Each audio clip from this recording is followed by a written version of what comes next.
cyaro aho ibeterera.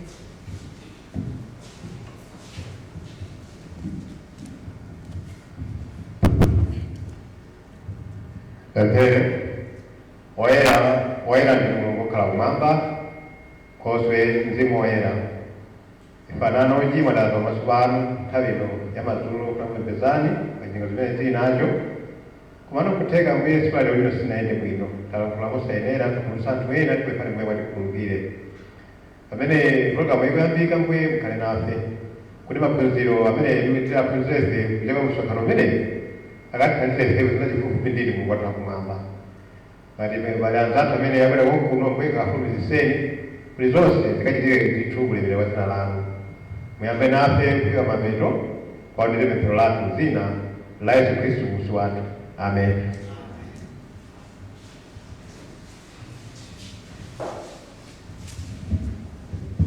Achao ni mti veni kwa hivi tadi kulake na ipawo.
moyo osatha ndiwo kuti akadziwe Mulungu wokha ndi Yesu Khristu amene munamtuma. Yohana chapter 17 verse 3. Kufunika kulemekeza Ambuye monga mayambira a homebound, koma kuyamika Ambuye nthawi zonse ndi chinthu chokoma. Tipemphere. Atate okonda amene muli kumwamba, madzulo abwino mwatipatsanso ife mu tsiku lina. Zikomo zabwino zonse zimene mwatichitira ife mu tsiku limene lapita, ndipo inu mfumu ya ulemerero ananu tikupemphani kuti mutikhululukire mphulupulu zathu, aliyense payekha mukumudziwa monga mmene alili, ndipo chifundo chanu chotikwanira ife tonse mutiyeretse tsopano. Nkunafe kudzala owaleka ndi Yesu Khristu mpulumutsi amene munamtuma, amadalitsimikizira ife kuti thupi lathu silimapindula kanthu konse, koma mzimu ndiye upatsa moyo. Mawu amene Yesu adalankhula nafe adalitsimikizira kuti mawuwo ndi mzimu. Tsopano tisanthule mawu anu. Mulole wanu kuti mzimu ilamulitsa adze pa ife monga mphatso, akatitsutsa ife za tchimo. Pamene tikulingalira mawu anu, Mulungu atitsutsa ife za tchimo lathu, adzatitsogola ife kuchoonadi chanu. Pamene tikusanthula mawu anu, Mulungu atitsogole ife kuchoonadi chanu, pakuti mawu anu ndi onyali kumamba zathu, komanso kuwunika kwa njira yathu. Ndilo pempho lathu mu dzina la Yesu Khristu. Amen. Somo mukupitirira tilinso mu tsiku lina. Alemekezeke Mulungu wakumwamba, mfumu ya ulemerero, pakuti chikondi chake nchosatha.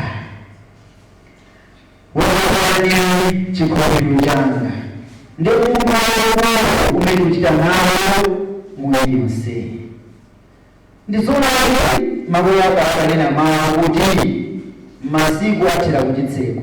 Ine ndakhulupirira tsopano kuti mmene msonkhano mayamba mkhalidwe, koma tsopano chikwandire kwambiri msonkhano gwimbi ya ulendo wa Chikhristu. Tukhala moyo wosautsa, moyo wovuta. Chakudya cha msonkhano abwezi tidagalapo nthawi zina zimene zimakhudza anthu ena aliyense payekha, zimenezo zimatikhudza ife, komanso zimene zimakhudza dziko lonse zonse nthawi zina moyo umafika povuta. Ndi chifukwa chake tikuyenera kumpempha Ambuye kuti aonjezere ife chikhulupiriro. Paja vesi lija ndi Mateyu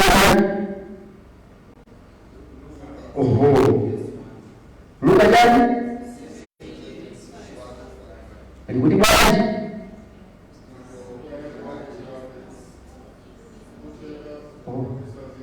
mukuonera adindo mukuonera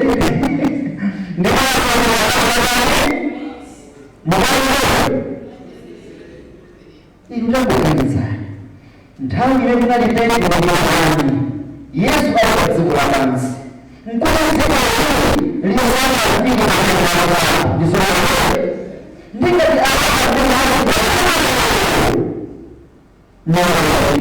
ukamasikwa nawo kumapeto chitiyenera ife kuchitanso chimodzimodzi. Anthu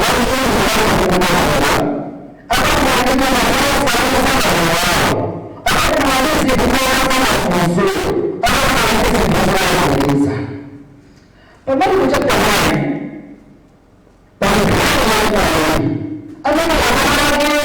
adagwidwa ndi chiwanda chimati chikanabwera chimamvivinyiza pansi, chimampanya kumoto kumuzuza ndi basi adamtaaapita naye kwa Yesu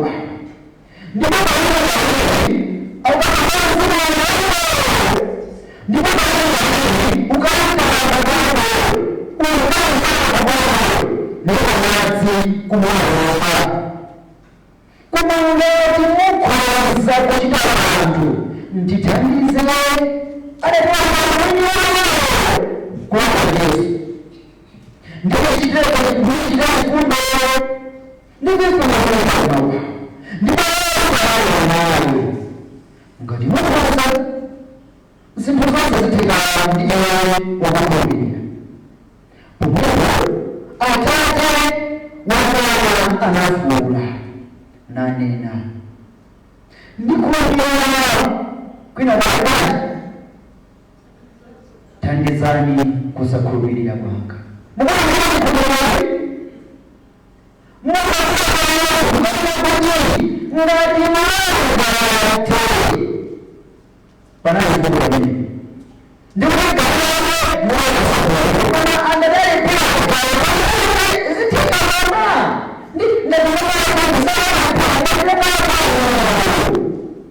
mpamene Yesu amanena kuti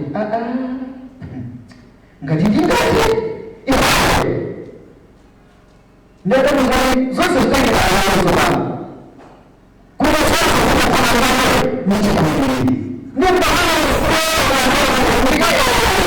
iwe tero ndi mfumu yolemerero ndimuzichepetsa dambo amawu kuti ndinu ndikhulupirira tsopano chifukwa cha mawu anu ndikhulupirira ndiyenu ngati zili choncho thandizani kusakhulupirira kwanga.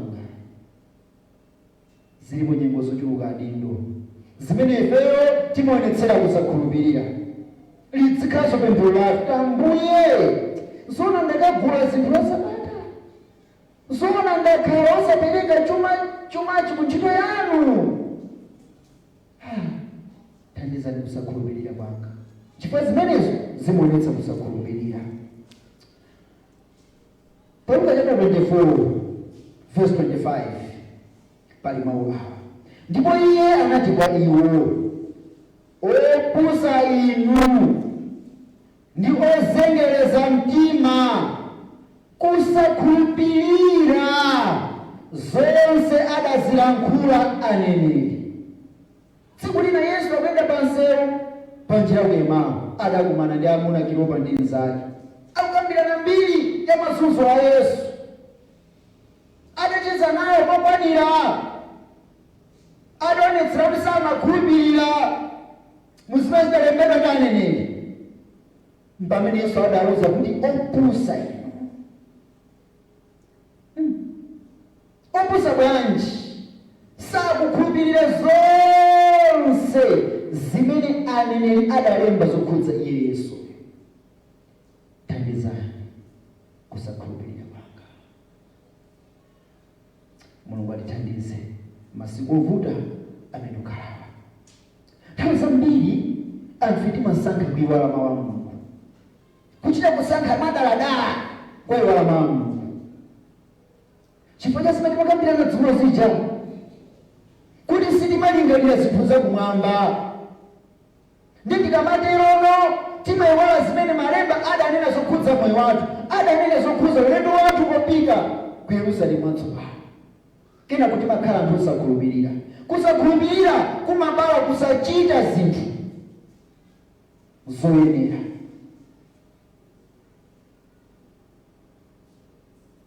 Phunziro la tsiku la lero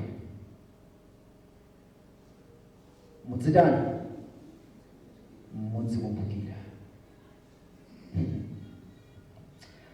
Abwenzi timaphunzira zambiri. Nyumba zathu ena muli mabaibulo achingerezi achichewa achingerezi ndi kuli maversion osiyanasiyana. Kwa munthu owerenga mawu a Mulungu nthawi zambiri akamawerenga ayenera kutenga akawerenga baibulo achichewa nga chingerezi amachita atengenso awerengeko pang'ono. Chifukwa nthawi zina zimatheka mavesi amadalemba m'baibulo achichewa adamasulira molakwika kapena chichewa chidavuta. Ndikupatse chitsanzo mukamalinga Chivumbulutso chapter 13 verse 2 amakambapo za maonekedwe a chirombo ndi muchichewa adalemba kuti fisi. Pamene mukawerenga mu Chingerezi adalemba kuti leopard. Ko leopard ndi fisi. Ndi munthu ukhoza kugundika ake kumanena kuti fisi koma zasaichocho ndi mmose mmene timawerengera mabuku osiyanasiyana mmutu mwathu mumalowa zinthu mfundo ndonena kuti muzonse zimene timawerengazo imafika nthawi timadzasankha ife kuti tiyiwale zimene tawerengazo zimene taphunzirazo. Ndi mutu wa tsiku la lero mudzikumbukira Luka chapter 24 verse 21 mpaka 24 pali mawu awa. Ndipo tinayembekeza ife kuti iye ndiye kudzawombola Israeli. Komatu pamodzi ndi izi zonse lero ndilo tsiku lachitatu kuyambira zidachitika izi. Komatu akazi enanso amwa ife anatidabwitsa, ndiwo amene anawawirira ku manda, ndipo mmene sanapeza mtembo wake anadza nanena kuti adaona masomphenya angelo amene adanena kuti ali ndi moyo iye. Ndipo ena a iwo anali nafe anachoka kunka kumanda napeza monga momwe akazi adanena, koma iyeyo sadamuona.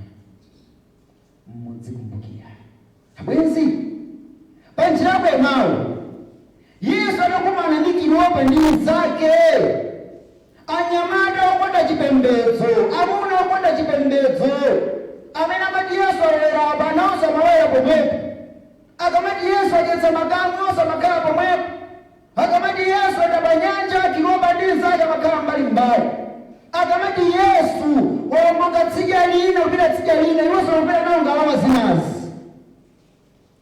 Ndikudziwa bwanji kuti Kleopa ndi mnzake ena amene muzitanda nesophunza Yesu anapa 12 palika kudzangira kuona patsogolo. Anyamata amene monse mmene imfa Yesu imachitikira adaona. Ndi amakhala kukambirana, ife timuona ngati moja ndi mpulumutsi, timuona ngati makumbula izo manja mwawo ulamuliro wa Chiroma, timuona ngati ndi amene koma sizinakhali bwino bwanji, sizinakhali bwino. Ife timuona ngati pano basi tikatili mufulu, sizinakhali bwino. Basi Yesu pakati pa gulu kamba pena nawo. Ndi mmene adakumana naye Yesu akumudziwa, mpamene amuna amenewa adayamba kulankhula mawu awawa kuti ife timembekezeratu kuti mpulumutsi wa Israeli ndi amene iyi, koma chimuzunzireni, chimuphereni, chimuyikireni manda. Lero ndi tsiku lachitatu. Mukuona mawuwa ofirapo, mwaona kuti chichitikeni zonsezi mawu awa ofirapo, tsiku lachitatu. Yesu akuyenda namaphunzitsa malo osiyanasiyana, adalankhula kuti ndidzapasula kachisi uwu ndikutani masiku angati adayiwala mpaka ndikumagambira kuti anazona Yesu adadzauka anayiwala sanakumbukira. Ndikenako akuti kuti zimveke bwino kuti mlendo yamvetse bwino, akuti kumati ngekezi choncho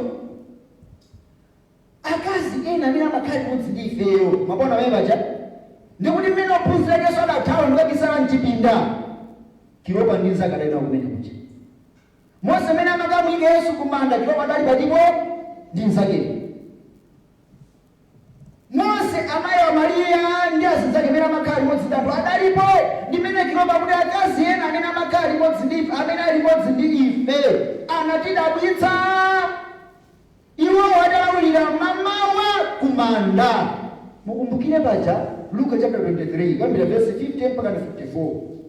Ophunzira ka Yesu adamuyika Yesu manda, adakonza zonunkhira, napita ku nyumba nakapumula monga mwachani malamulo atakonza kale zonunkhira kuti akatsutsa mtengo wa Yesu m'mafuta tsiku linalo. Ndinakwana tsiku loyamba la Mulungu Sande monga Luka 24:1 kuti koma tsiku loyamba la Sabata mama wa Maria Magadala, Maria wina maga Jose adapita ku manda adzimake dameni wawo. Ndiye kuti adapita hadona masomphenya angelo adawunikira nawo uza kuti amene mukumfunayo pano palibe mufuniranjo wa moyo pakati pa anthu akufa. Ndi amayi awo adanyamuka spidi nukawuza amunawo mpamene chilombo akuti ife tinadabwa ena akutiuza kuti Yesu m'manda mulibe zokuti Yesu adakamba zokuti adzauka tsiku lachitatu adayiwala anthu ophunzira. Ngakhale nonso akaziwa adayiwala zinatengera angelo kutsika chokera kumwamba ndi kubwera kudzawakumbutsa kuti Yesu mukumfunayo mulibe. Mutsiku mpira adakamba zoti adzauka tsiku lachitatu mulibe mumu mufunanji munthu wamwe pakati pa anthu akufa. Mwayiwala zingati abwenzi, tibiwala zinthu zingati. Ndimumve tsopano ichi amuna wambo tengawo sakukhulupirirayi ndi akuthamanga kupita kumanda akukapezadi kuti Yesu kulibe. Chosiyana nachi ngelo sadaonekera anthu osakhulupirirawa chifukwa uthengawo unali ngati watsimikizira kuti akumbukire mwansanga kuti mwati kulibe takumbukira pachadatuza kale kuti adzauka tsiku lachitatu. Kumane ngakhale kuona bwera ndi ngelo ndikudzawuza amene akupereka ripoti osadakhulupirire mama wathamanga ila kumana kusakhulupirira. Abwenzi adindo masiku amene tikukhala ano muzimene timaphunzira zimene tikuphunzirazi zimene timawerenga m'buku lopatulika chonde tisayiwale. Sona mpaka na Mulungu asema kuti uzikumbukira tsiku la Sabata likilopatulika. Ndicho chosakitsa chake ife timawerenga amaoneka kuti uzikumbukira tsiku la Sabata likilopatulika. Kina kumama la Sabata niwo kuti la Sabata wakula kake. Ambe ndikhulukire pa tithandize ko basi. Atikhulukira tithandize. Adindo tisamayiwale ndibweranso kumene kuku ndisandire patsogolo mukuona ndikagulu kochepa kamene kadazindikira zoti Yesu auka kuyambirira anthu onero oni konyozeka ndamadazindikira kuti Yesu auka nthawi yakumapeto amene ukhala mchimodzimodzinso anthu ochuluka afuna kuti akhulupirire mawu a Mulungu zolembedwazi pokabukata wona ndi maso awo kuti muzonadi. Ndifaka amuna wadafoti kini labefe komweko wasitikaoni sadakhulupirira uthenga wokumva. Chikhulupiriro chimadza pakumva ndipo pakumva mawu a Mulungu. Mateyu chapter 24:32 mpaka 33. Yesu adayankhula mawu tsopano koma phunzirani ndi mkulu fanizo lake. Pamene tsopano nthambi yake ili ya nthete nipuka masamba ake muzindikira kuti dzinja liyandikira. Haleluya. Ife tonse ndife mboni kuno kwathu tikamakhala pali mitengo ina ngati akesha ikapopanga zina ndizipatore kamvula kakandika timadziwa zimene zonse. Yesu adatenga zinthu zooneka ndi maso pakati pa Israeli kwafotokozera kuti mukamaoyang'ana mkulu inuyo masamba akamanga kuphuka pa nthambi mumadziwa kuti dzinja layandikira. Ndimafuna ndifunse na adindo nthambi zimene zili ku dziko lapansi maso anu akumatha kuona kodi adindo kuti masamba akuphuka kapena sakuona. Tikamang'ana nthambi zimene zili yaliyali ku dziko lapansi, kodi tikumatha kuona kuti nthambi zikuphuka monga adindo?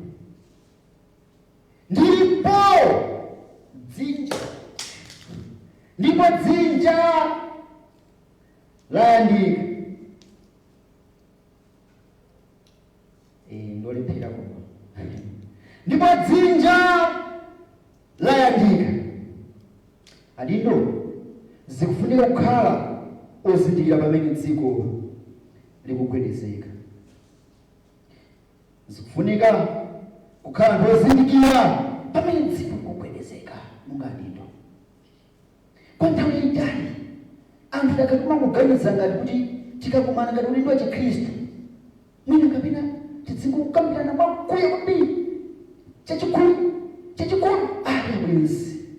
Aya bwenzi, Yesu Kristu ndiye mdindo wamkulu.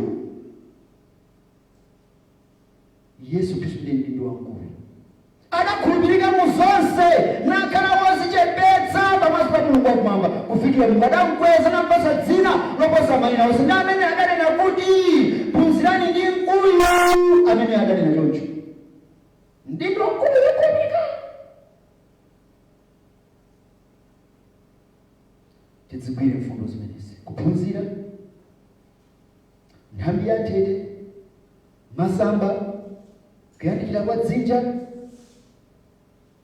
ndi kuzindikira. Verse 33, chomwechonso inu pamene mudzaona zimenezo zindikirani kuti Iye ali pafupi, inde pa khomo. Sadangonena za mkuyuka koma apita kutsogolo kwa nthawi. Ndikunena kuti mukadzamba nokuona zimenezozo maopa kuti Yesu akadanena chimodzimodzi. Mukumbukire kumbuyo adakambakaleza nkhondo, njala, maludani, kufalitsidwa kwa uthenga. Tipemphere. Atate Mulungu wokonda amene muli mmwamba, inu Mulungu wodziwa zonse amene mumalamulira china chilichonse, funa kupemphera madzulo ano mulole dzanja lanu logwirizitsa mzimu woyera wakudza kusamalira ndi kulemekeza dzina lanu. Mudzilemekeze nokha ndi kuletsa woyipayo m'dzina la Yesu Khristu, amen. Musadabwe ndikuze chinthu ichi mmene Mulungu wapatsa phunziro ili ndakumanabenso ndi zinthu zingapo ndine sindikudabwa, koma Mulungu wakumwamba ngopambana. Haleluya. Mudzipemphera lero pamene makhalapo.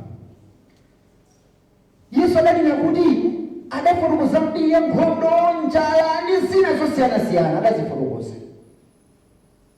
Ndi akuwawuzano anthu. Mukamba kuwerenga verse 15, Yesu adakamba zinthu zikulu kumatsetsereka. Mukadzona chonyansi chakupulutsa neno nditani oneneni amene olenga nkati azindikire. Adakamba zinthu zambiri ndimene anadzafika lero kuti chomwecho mukadzaona zimenezo ndadafotokoza mawu kuti zindikira. Vuto lathu tikumayiwala zinthu ngati zimenezi. Ndizikutivuta kuzindikira monga adindo. Chichofunika kwambiri mu dindo wa Chikhristu tapira mfundo zitabwezi, kukumbukira malemba ndi kuwachita. Kiwopa ndi nzake ndiophunzire nawo adayiwala sadakumbukire koma anakabisala. Ndi muliyang'ane dziko lapansi lero kuti muzochitika zolembedwa mmene zikuchitika, okhulupirira kubisala. Mukaliyang'ana dziko limeneli kuchita pakati pathu zimene waphunzirazi kukhala kovuta. Kulankhula ndi kumene kumatikomera, kuyimba ndi kumene kumatikomera, kukhulupirira zolembedwa zonse ndi kumene kumativuta. Kukhulupirira zolembedwa zonse kukumativuta monga adindo. Tikumachita kusankha zotikomera ifeso kuti chimandikomera ndicho chimandikomera ndicho koma ndibabanga chimenechi ndikumapezera mfundo zobakira zimene zimatikomera ifeyonso ndi pamene dziko lapansi lafika. Kudziwa nthawi yomwe tikukhala umene udindo wa Chikhristu ndindo azidziwa kuti nthawi yakudya ndi iyi, nthawi yosadya ndi iyi, azidziwa kuti nyengo imene ukhala iyi ndi yotere. Ndipakati maphunzira akuti ndindo okhulupirika asatenge nzimbe basi pansewu basi kwanza jekete yonse za nzimbe chifukwa akuyenera kudziwa nthawi yoyenera kudyera. Chomwechonso nthawi ya dziko lapansi ndindo akuyenera kudziwa kuti nthawi ino ndiye kupanga izi. Mene dziko likutere ndi kuti nthawi iyi yatere amene ndi ndindo okhulupirika. Tidaphunzira nkhani Elieza muno kuti Elieza adadziwa kuti mene ndayika mkono wanga pa ntchafu ya mbuye wanga Abrahamu kulumbira ndichite zinthu ndendende monga mene ndapanganirana ndi mbuye wanga. Ndipo chosangalatsa Elieza adafika ku chigawo chimene amapita adapemphera kuti Mulungu munditsogolere kwa mkazi woyenera wa mwana wa mbuye wanga. Ndipo akubwera poteropo Rebeka Elieza adazindikira kuti mkazi uja nduyu ndadamwayimika mbuye amene ndindo kuzindikira zinthu.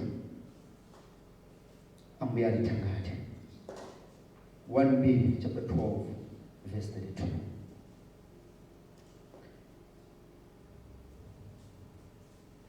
Ndi ana a Isakara anthu akuzindikira nyengo, akudziwa zoyenera Israeli kuchita.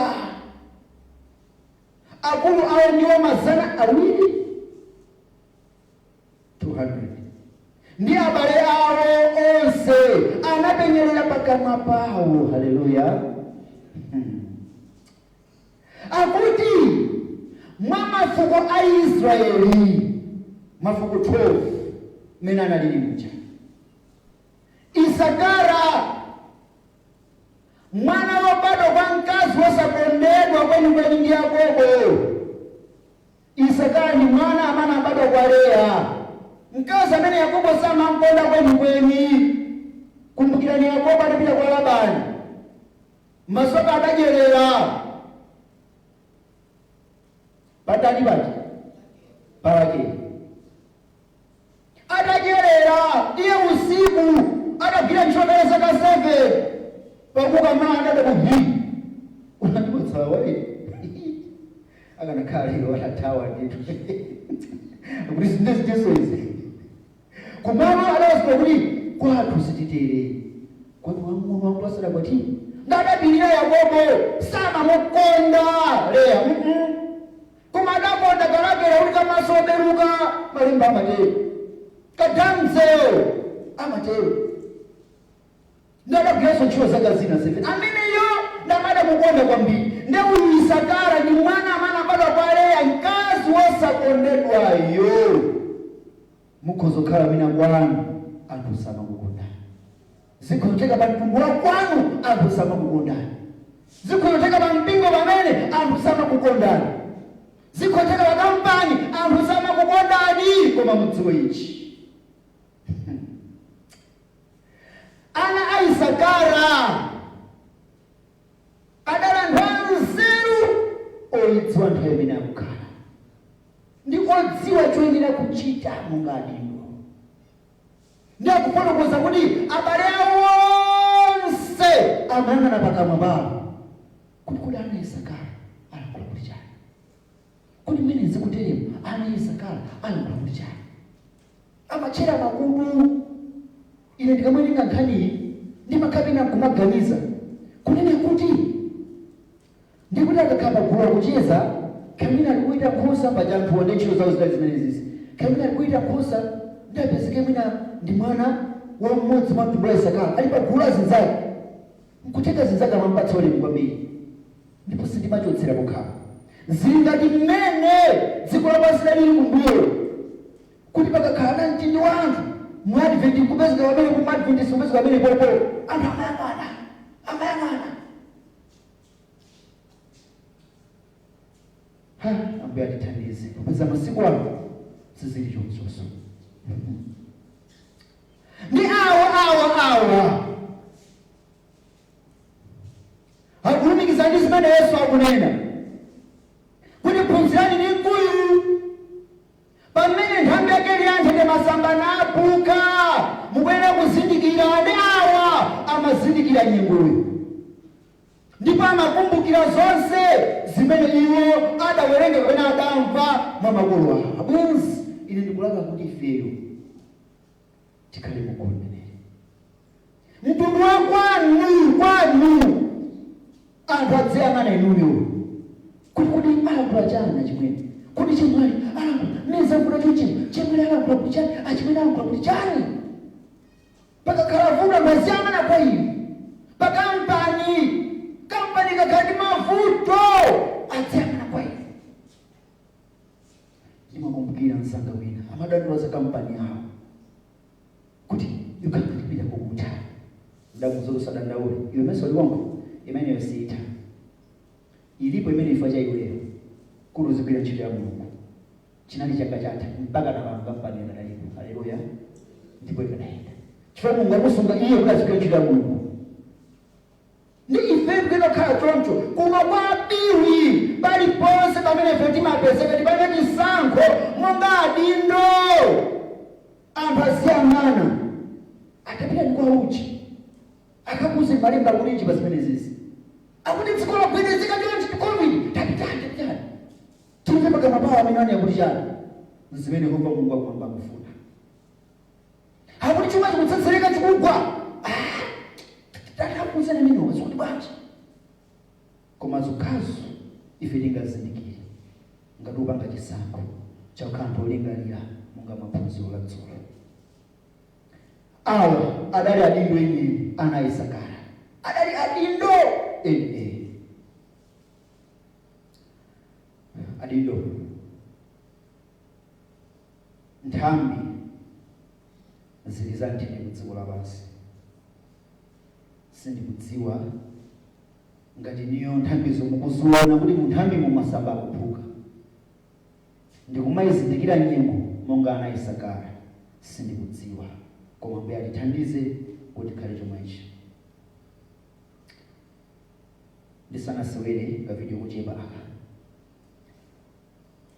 ku America kudachitika msonkhano anthu adakumana dziko lonse lapansi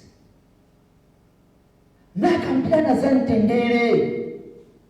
Ndikumachite kunena kuti mtendere ukuyenda kuyamba ndine ndiyumikiza nkhani ndi masiku amene ukhala kuti mukadindo ana Isakara tukuyenda kumazindikira nyengo. Kunali akuluakulu osiyanasiyana mitundu yonse nanena kuti mtendere ukuyenda kuyamba ndine pasapezeke wina ukaluka ndifeyo mtendere ukuyenda kuyamba ndine nthawi zonse. Achinyamata anthu okalamba ma-age onse adaliko. Taonana adindo. What is the central theme of our gathering? Peace starts with me.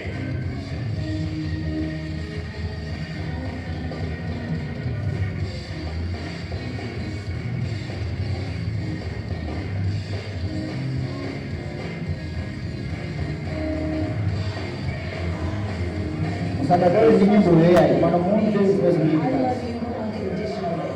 My inner peace, God's inner peace, I give it to you. It encourages you more than you have other people here who are doing the same thing as you, have the same goal. I believe our purpose in the world is to love others and to literally encourage others to find peace and be a peaceful generation.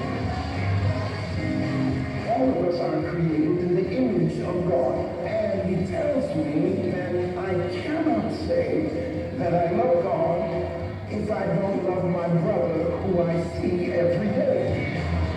We are one family under God. That's bigger than my religion. That's bigger than any of my concepts in my The word says, blessed are the peacemakers. Hallelujah. So we have to be able to promote peace according to the word of God and the will of God.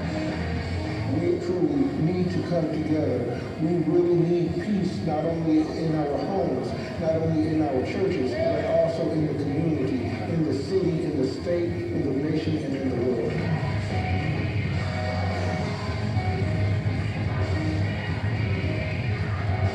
I congratulate everyone in this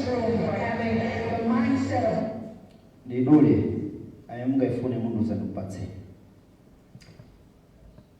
Msonkhano umenewo kunoko ku Africa adakonzanso kuti awupange koma adakumana ndi COVID.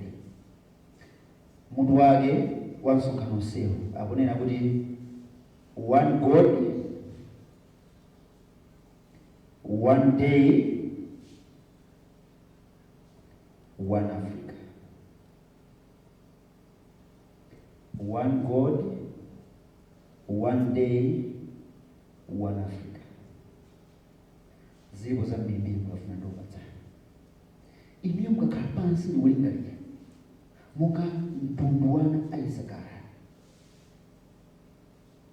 Muka anthu amwino wake. Tikakumbukira zolembedwa zonse za mu mzimu wa chinenero. Buku lopatulika ndi kuzilumikizitsa muona kumene tikulowera. Haleluya. Muona kuti masamba akuphuka ndi zoona.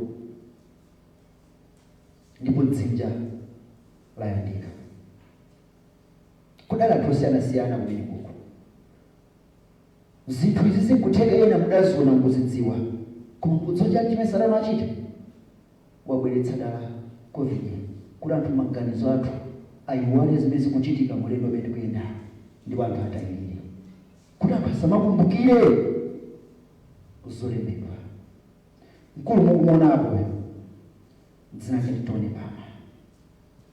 Adatumidwa kuti ayende malo osiyana-siyana kuwalumikizitsa anthu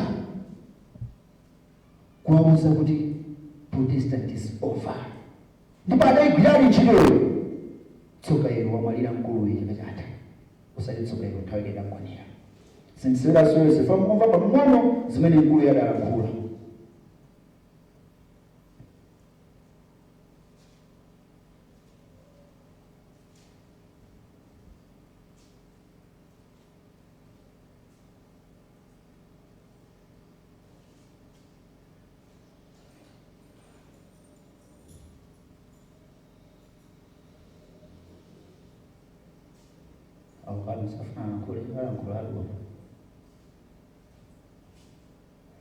Amen. But that's not it. The Catholic Church believed that we were saved by works. And that was the protest. In 1999, they wrote this together. Because in the Protestant Church, there were a lot of cheap salvations. People were getting born again, but no fruit whatsoever. And because we didn't even look for fruits, it wasn't the issue. Because it wasn't necessary for salvation. And no, it's not. But it's a good judge if you are saved. So what these two churches did, they put the two definitions together. Listen to it. I'm reading verbatim from the Catholic Vatican website. Justification means that Christ himself is our righteousness, in which we share through the Holy Spirit in accord with the will of the Father. Together we, Catholics and Protestants, Lutherans, believe and confess that by grace alone, in faith in Christ's saving works, and not because of any merit on our part, we are accepted by God and receive the Holy Spirit, who renews our hearts while equipping and calling us to good works.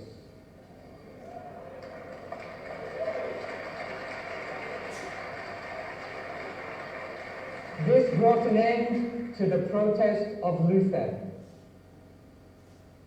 Brothers and sisters, Luther's protest is over. Mayimba nkhani ndadulaso. Mukumbukire kukoma nokuondanetsa uja. One God, one day, one Africa, kuno dziko lonse swamodzi bwera modzi. Ndi mkulu yakunena kuti Chiprotestant kulibenso. Zonse zino ndikamaziona basi mntu kumaphwanya sabata nkumakhaso wapita chachikhumi nkumakhaso malinga Bible kumaba nkumakhabe kuona zinthu za dziko lapansi ndikumavalabe moyo pa dziko lapansi pamene masamba akuoneka kuphuka ku nthambi chomwecho mukadzana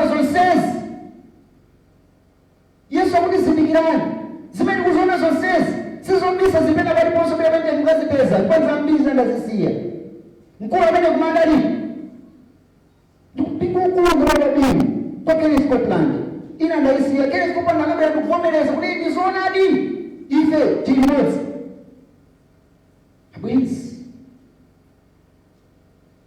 izi ndikuone kuti ife kuthamanga mwina mbawe ndikulibe mwina mbawe kulibe sinifuna mwazi wa Malawi ndiwazisabona ndaku Mozambique udzakhalira mwanga ine ndikuyima ngati mwondo ndikumba lipenga popeza choyipa chilikudza anthu tinoti tiwukutsidwe si mphamvu si nkhondo koma mzimu wa Mulungu wakumwamba ku England anthu matchalichi sakupezekako machechi ambiri akusakupezekako machechi amagulitsa pano ndi maklabu anthu amasewera muzosiyanasiyana tonanizi. Martyrs Free Church in Edinburgh, part of the history of Christianity in Scotland. Today it's Frankenstein, which describes itself as both a family-friendly venue and a place for stag parties and bar-top dancers. This is St. Paul's Church in Bristol, England. It's now a school for circus performers. And in Llanera, Spain, the Church of Santa Barbara is now Chaos Temple, a skateboard park. But before you get angry with the owners of Frankenstein, understand that Europe today has more empty church buildings than it knows what to do with, because Europe is by and large no longer Christian. These are the remnants of a lost civilization, Christian civilization. It was once at the very heart of European life and culture. Those days are long gone. Among the British, belief in the Christian God has plummeted. The trajectory is very clear. For something like 70-75% of British undergraduates say they have no religion. Theologian Stephen Bullivant, author of Mass Exodus, says Europe's move away from Christianity is accelerating. People often ask me, especially in the Catholic Church, it's kind of, what can we do to kind of bring everyone back, and half serious, I always say, well, invest in time machine technology. The data is clear. Christianity in Europe is dying. Dr. Harvey Kwiati, professor of African Christianity and theology at Liverpool Hope University, is from the Christian nation of Malawi. He says moving to what he calls Britain's pagan culture was a shock. Growing up in Africa, growing up in Malawi. Abwenzi machalichi anthu akugulitsa kusambisa maklabu makasino musamadabwe mukamona kuti AYS ikuyenda zikuyenda za dziko lapansi chifukwa nthambi izi ndizanthi ndipo masamba akuphuka mukhoza kupeza kuti munthu akukana kubwera ku AY koma kuti mukampeza kunyumba kwampeza kuonera mafilimu kapena mukampeza ali kunsika akusewera zosiyana-siyana chini mamu watu kuchoka chifukwa nkhondo satana kuilimbitsa tsopano anthu ambiri mawu adalankhula Yesu pa mtanda chomwe atenga mulakwika muna kuti kwata ambiri kumaganiza kuti nkhondo inatha pachimake penipeni pa nkhondoyo mpamene palonjikana pachimake penipeni ndifaki Yesu akumtukuza akutande kugolgota adauza amene amalire musandilire ine muzilire nokha ndi awanu ngati ukuyaka mtengo wauwisi kuli bwanji uma Yesu amang'ana patsogolo pamene tikukhala ndifake zimene zamba kuoneka masamba amkuyu akuoneka tikuyino kanthu uzindikira nyengo tisaiwale tikuyina kumakumbukire zonse zili m'malemba. Luke 24 verse 27 ndipo anayamba kwa Mose ndipo aneneri onse nawatanthawuzira iwe m'malemba onse zinthu za iye yekha kilomba ndi nzake akukambirana za imfa ya Yesu ayiwala zokuti Yesu adakamba zokuti adzauka ayiwaliratu ngati ndimene ndikuyiwalira kuti malemba adatiuze idzafika nthawi adzalesa kugula ndi kugulitsa zilipo kumati kumayiwawa anthu adzakhala odzikonda okha tikuyiwala adzakhala osakonda abwino tikuyiwala idzafika nthawi adzakhala chiphunzitso cholamitsa pakulamulira mgulu mwawo adzazunjikitsa aphunzitsi tikuyiwala monga adayiwala amuna amenewo ndi Yesu adamba kuwasanthulira zimene Mose adalankhula zokhuza imfa ya Yesu adamba kuwasanthulira zimene Yesaya adafotokoza za kubadwa kwake kuti namwali adzayima nadzabala mwana mwamuna nadzamutcha dzina lake Imanueli. Adawasanthulira za imfa yake kuti taonani adzatulutsidwa munthu wazisoniyo ndipo ndi mikwingwirima yake ife tachiritsidwa. Adayiwala ndi Yesu adawasanthulira zonse adawasanthulira zakumasalimo ndinapereka nsanamira kwa amenya kuti andimene adawasanthulira zonsezo kuwakumbutsa abwenzi tisamayiwale nyengo imene tikukhala nyumba zathu ndi nyengo yakuwerenga ndi kupemphera kandi kusala kudya. Mukumbukire tsiku lachitetezero ana Israeli pamene mkulu wa nsembe amalowa chimene watulikitsitsa kuti machimo a Israeli akhululukidwe kudali kuzikukula pachifuwa anthu nasala kudya nadziletsa zinthu zodziwa bwenzi. Iwe ndi madzoza 1844 ndatione nthamene kukhala kapita nthamene chozafika pano timayimba nyimbo ali mchipindamo Yesu Khristu kupembedzera pa mpando wakumwamba chisomo Yesu adzachoka timayimba nyimbo zimenezi. Tsiku lina Mikaeli adzayimirira tsiku lina adzayimirira Mikaeli ndipo sipatali sizili patali ndi nyimbo yabwino ino adindo kuyidziwa nthawi ndi nyimbo yabwino ino kuzindikira zonse zonenedwa ndi aneneri ndi nyimbo yabwino zonse zikuchitikazi Mulungu adatipatsa kale koma tikumayiwala. Ulukakamire ndalama za Yehova kuzikaka uzikakamire chotani masamba mkuu yakuoneka inu simudamvoimba kuimba wachuma naona ndalama zinasumbuka zonse panalibe sokumbula ndi nyimbo yabwino kale yokuchita Mulungu wakumwamba. Abwenzi zonse zinazochitika moyo uno zikutulozera ife pa Yesu Khristu musamadabwe akuti Yesu adafunkulira zonse kuti zimalozera panda mgoyo pa iye zonse zikuchitika padziko pakugweda zikapa dziko kutani zikulozera pa Yesu kuti Yesu akubwera amene ndi mabewu Yesu akubwera ife tidzamena pa Yesu pamtanda pakuti yeyo ndi chipulumutso chathu. Ndikupita kumapeto in slide yomalizira pamene mukuona izi zonse mukayang'ana pachithunzipa ambiri mwina mtsikanoyo pa nyuzi makhala mukumva zamene Ngwaku Sweden dzina lake ndi Greta Thunberg. Adayamba kana kupita ku sukulu ku Sweden ndikumakhala panja pa parliament ya ku Sweden ali ndi zaka 17 adatenga chikwangwani adachilemba kuti chilengedwe chikuwonongeka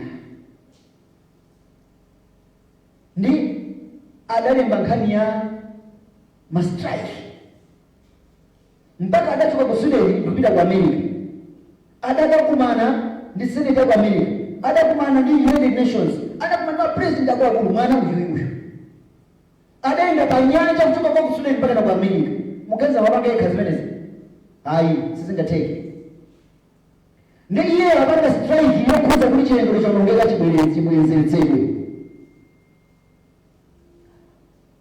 Skulu zambi pa dziko lapansi zidatseka kuno kwathu zidachitika mu South Africa zidachitika anthu adabwera nawo chipolowe chimapanga mwana amene muyigwire fundo imeneyoyo ya mastrike. Ndiyo sipadutse nthawi mabuku ambiri pa dziko lapansi amapika pa nkhani imeneyi muchuluka kwa basi koposa kale. Mukaona chithunzi china chapo chikamba za gulu lotchedwa kuti Wacho la Tanzania. Mukaona majajiwo ndi 7 November chaka chatha adapanga msonkhano. Msonkhano wao ndiko mwene ngati mawu ochepa amene amayang'anira kwambiri. Tunaona akuti topic the Climate Emergency Action Plan declaring a universal weekly day of rest for the common good. Hallelujah. Inusema samba kwani nakuya amini mchichewa kunena kuti kusintha kwa nyengo audingoza kusintha kwa nyengo dongoso lake akuti kuvomeka kulalikirana kufotokozera pena paliponse akuti tsiku lopumula la pa Mulungu limodzi kubwino wina aliyense. Ndimakumbukira msonkhano wako kudonetsa kwambiri uja akunanso mfundo ake ukhayokhayo kusonyeza kuti mukamaona m'manyuspapers zikulembedwa zokhuza kusintha kwa nyengo zikumalumikizana ndi tsiku la kupumula limodzi. Kulibenso kuthawira kwina kulikonse. COVID-19 inavutira mupeza mene pamanatseka kwambiri amakusa mfundo nena kuti chilengedwe chamba kubwerera ndikuti kupumulako mkwabwino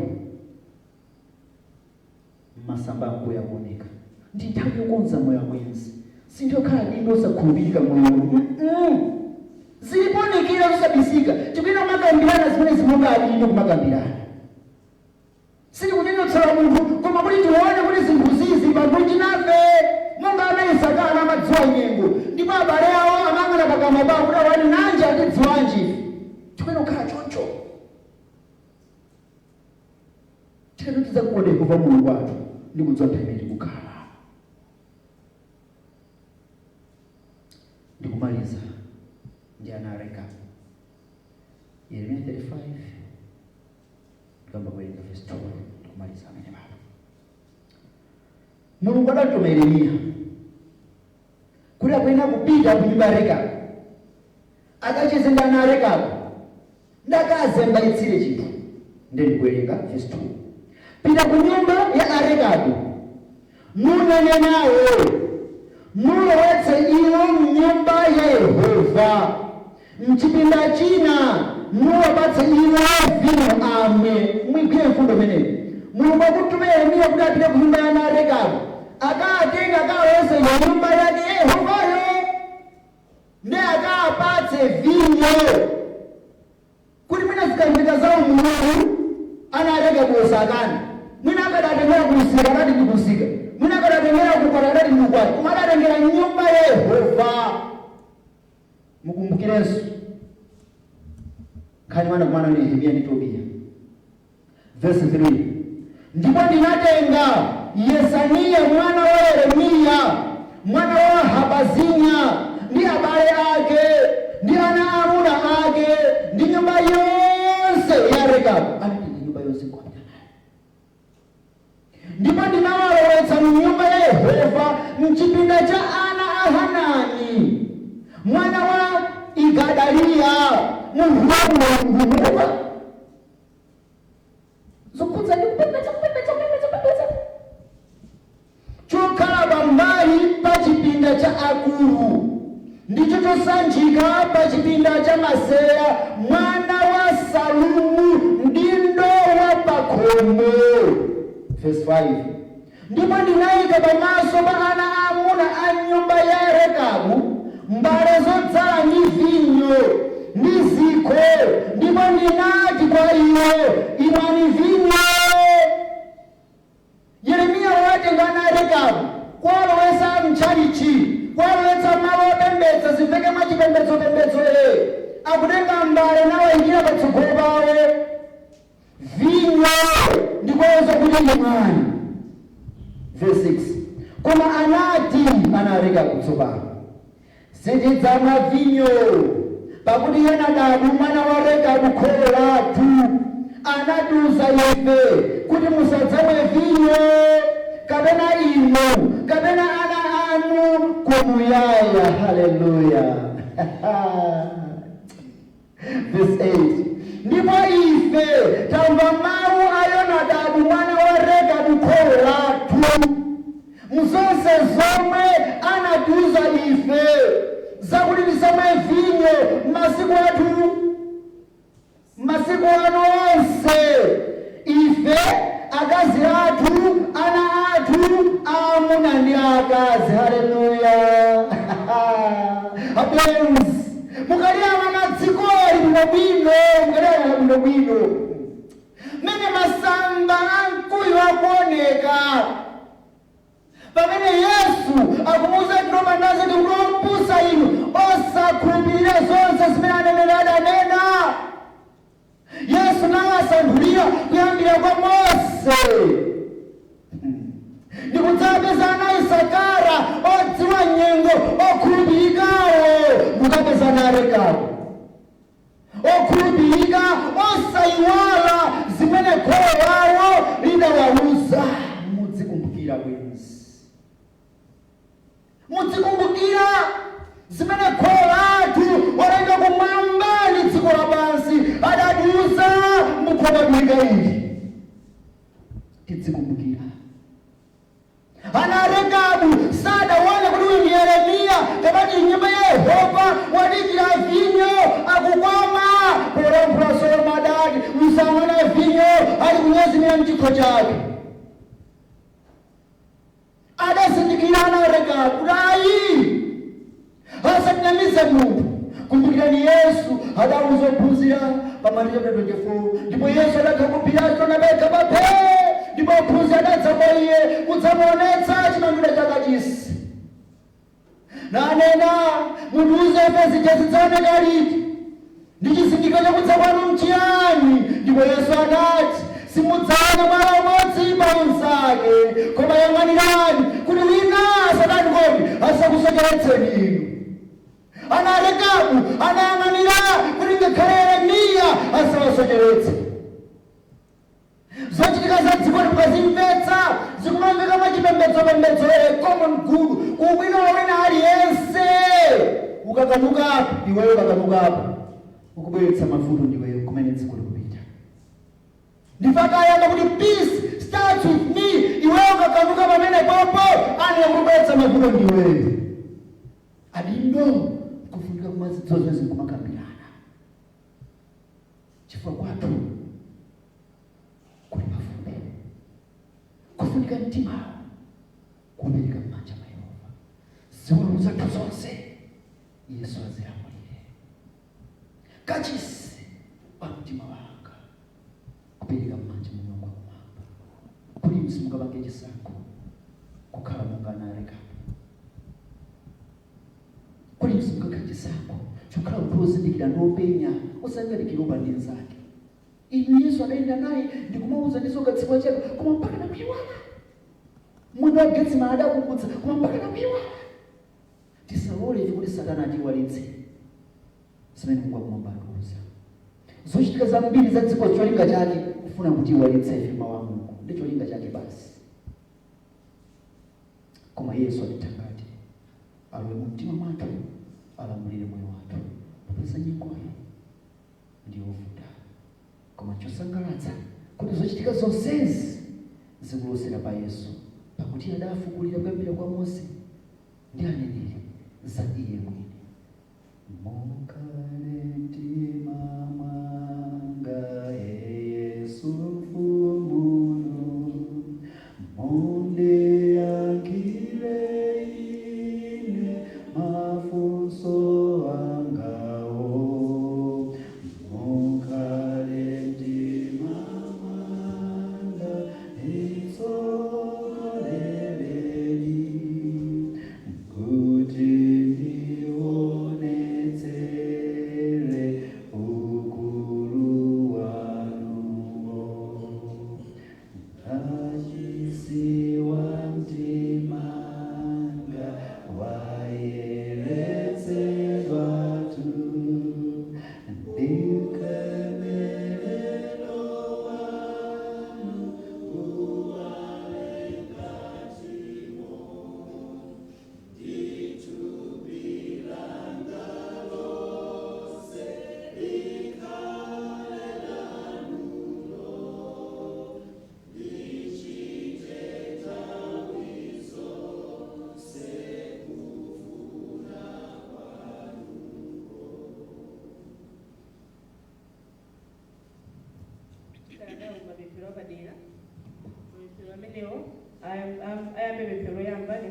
mtanda tipemphere Mzimu Woyera kuti atisogolera tiwamene kuti kuisa maphunziro athu a stewardship apitirize Mzimu Woyera kuti chilichonse chisasokoneze. Mapemphero achiwiri tipempha Bambo Maganga apemphere anthu odwala onse amene sakukwanisa kubwera ku msonkhano umenewu tikwere pansi pamene tipemphera.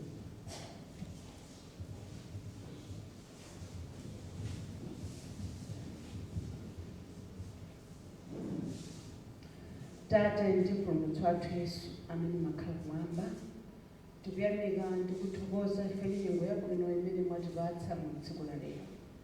Mbuye tikuthokoza chifukwa cha mwayi wina omva mawu anu pamene tili ndi moyo, pamene tili ndi thanzi, pamene maganizo athu ali olola kulandira mawu anu.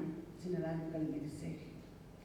Tikupempherera Mzimu wanu kuti ukakhale pakati pathu, ukapitirize kuwakumbutsa zambiri zimene mwatuma atumiki athu kuti adzatiyankhule mu masiku akumaliza kwa nthawi yanu. Mbuye wathu lolani musakachoke pakati pathu, mukalamulire malingaliro athu, mukalamulire maganizo athu, tikachite za inu Yesu popeza mwatsala pang'ono kubwera. Tate tuyikiza banja lonse la atumiki athu kuti inu mukalitsogolere, tiwapatulira kwa inu mukalimbitse thanzi lawo, mukasamalire zawo zonse kuti ino msonkhano umene munatuma kuti ino adzatiyankhule ukafike kumapeto.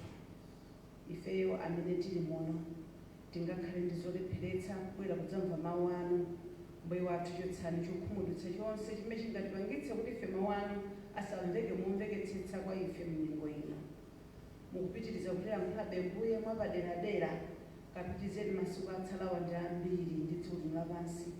Gwirani mphepo zonse zinayi za malo ano, mukatitetezere, mukatisamalire, mukatitchinjirize. Katipatseni zosowa zathu zoyenerera kuti ntchito yanu ikapite patsogolo.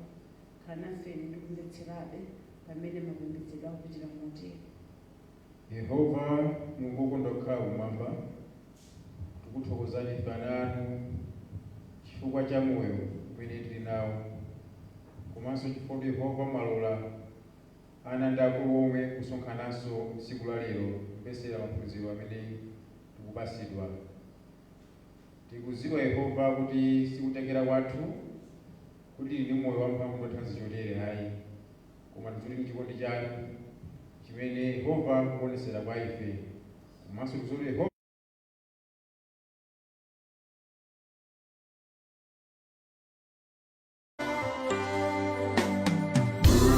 Salome, amene kaya sanya